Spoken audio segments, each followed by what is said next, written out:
দুটা কাম যি মহিলাই কৰে এই মহিলাৰ ঘৰত কেতিয়াও ধন সম্পত্তি নহয় সুখ শান্তি নহয় যদি জানিব বিচাৰিছে ভিডিওটো স্কিপ নকৰে শেষলৈকে চাব আপুনি আপোনাৰ ইউটিউব ফেসবুক অথবা ইনষ্টা লিগেল আৰু অৰ্গেনিক ভাৱে গ্ৰো কৰিব বিচাৰিলে আমাৰ লগত যোগাযোগ কৰিব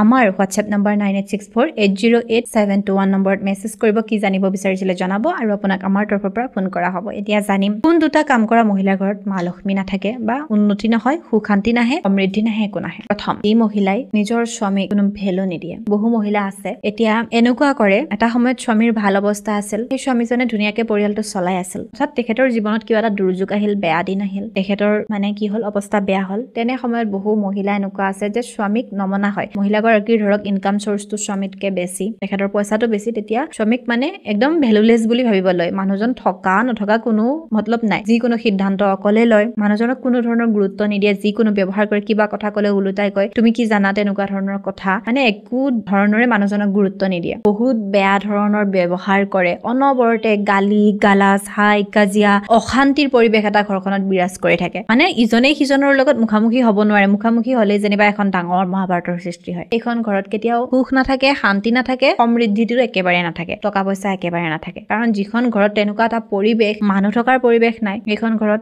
ভগৱান আহিব জানো সেইখন ঘৰত মা লক্ষ্মী আহিব জানো ভগৱান কেনেকে সেইখন ঘৰত থাকিব ইমান শান্তি সমৃদ্ধি থকা ঘৰবোৰ থাকোতে সেইবোৰ এৰি ইমান অশান্তিময় ঘৰ এখনত থাকিব পাৰিব জানো নোৱাৰে কেতিয়াও নাহে গতিকে তেনেকুৱা নকৰিব দ্বিতীয়তে যি মহিলাই বেলি ওলোৱাৰ বহু দেৰিলৈকে শুই থাকে সূৰ্য যেতিয়া